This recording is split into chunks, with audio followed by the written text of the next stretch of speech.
सगळ्या ह्याच्यात आहेत. पैसे वाटपाचा कार्यक्रम सुरू होता. क्षितिज ठाकूर वगैरे सगळ्यांनीच तिकडे जाऊन त्यांना पकडले असे म्हणतात. खूप मोठा वाद सुरू आहे. भारतीय जनता पक्षानं कितीही लपवायचा प्रयत्न केला तरी नालासोपारा विरारमध्ये जे घडलेलं आहे ते कॅमेऱ्यासमोर आहे. खुलासे कसले करताय? भारतीय जनता पक्षाचा खरा चेहरा उघड झाला. त्यांचा खेळ संपला या निवडणुकीतला. विनोद तावडे हे पक्षाचे राष्ट्रीय महासचिव आहे. लक्षात घ्या, पक्षाचा राष्ट्रीय महासचिवाकडे 5 कोटी रुपये पकडण्यात आले. क्या बोल के इधर बुलाया था? मैं किसी मतलब बहुजन विकास आघाडीचे लोक तिकडे घुसले. त्यांनी पैसे जप्त केलेले आहेत. पैसे फेकले तोंडावर, गोंधळ घातला आणि राष्ट्रीय महासचिव आहेत भाजपचे, त्यांना तिथे कोंडून ठेवलं. याच्यावर भारतीय जनता पक्ष काय खुलासा करणार मला सांगा जरा. महाराष्ट्राच्या निवडणुकीमध्ये प्रत्येक मतदारसंघात किमान 15 ते 20 कोटी रुपये आचारसंहिता लागू होण्याआधी पोहोचले. आणि आत्ता अनेक ठिकाणी, आज नाशिकला ताजमहल हॉटेलला पैसे पकडले भाजपचे आणि शिंदे गटाचे. मुंबईमध्ये ठाण्यातून पैसे वाटपासाठी खास माणसांच्या नेमणुका झालेल्या आहेत. ठाण्याच्या बाजूला ईशान्य मुंबई आहे. तिथे राम रेपाळे नावाचा एक सद्गृहस्थ आहे शिंद्यांचा. राम रेपाळे हा रात्री 11 नंतर पैसे घेऊन येतो आणि त्या भागातल्या मतदारसंघात पैशाचं वाटप करून पोलीस बंदोबस्तात परत ठाण्यात जातो. राम रेपाळे नाव लक्षात ठेवा. 23 तारखेनंतर या राम रेपाळेचं काय करायचं ते मी बघणार आहे. अशी माझ्याकडे 18 पैसे वाटप करणाऱ्या लोकांचे नाव आहेत. पण विनोद तावडे स्वतः पैसे वाटतात हे आश्चर्य आहे.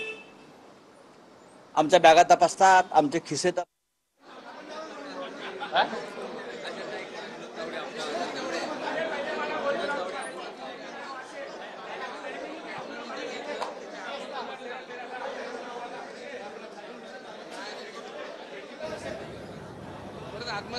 मात्र अद्यापही पत्रकार परिषदेसाठी म्हणून विनोद तावडे बाहेर आलेले नाही. एएनआयला त्यांनी या संदर्भातली प्रतिक्रिया दिली आणि याची चौकशी करा असं त्यांनी म्हटलेलं आहे.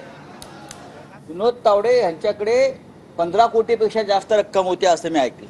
त्यातले 5 कोटी रुपये स्थानिक आमदार क्षितिज ठाकूर यांच्या ताब्यात आहेत, जप्त केलेले आहेत. त्याबद्दल त्या कार्यकर्त्यांचं अभिनंदन केलं पाहिजे. त्यांनी महाराष्ट्राला ही निवडणूक कोणत्या पद्धतीनं लढवली जाते सत्ताधारी पक्षाकडून हे स्पष्ट केलं. या सगळ्यावर आज 5 वाजता शिवसेना पक्षप्रमुख उद्धव ठाकरे हे मातोश्रीवर आपल्याशी बोलणार आहेत. तूर्त माझ्याकडे एवढंच सांगण्यासारखं आहे.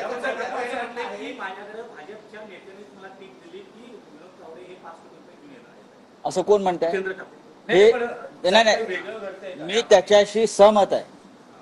माझ्याकडे ही तीच माहिती आहे. विनोद ठाकूर यांच्या संदर्भातली, विनोद तावडे यांच्या संदर्भातली जी माहिती आहे ही भाजपच्या महाराष्ट्रातल्या प्रमुख नेत्यांना ठाकूरांना दिली. विनोद तावडे भविष्यामध्ये आपल्याला जड होतील. हा बहुजन समाजाचा चेहरा आहे. राष्ट्रीय महासचिव आहे महाराष्ट्राचा एक माणूस. त्यांच्या हातामध्ये काही सूत्र आहेत या राज्याची. मोदीजींच्या आणि शहाजींच्या जवळचा माणूस आहे.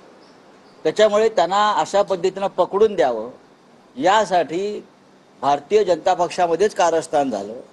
ज्यांच्याकडे गृह खातं आहे त्यांना या संदर्भात जास्त माहिती असते.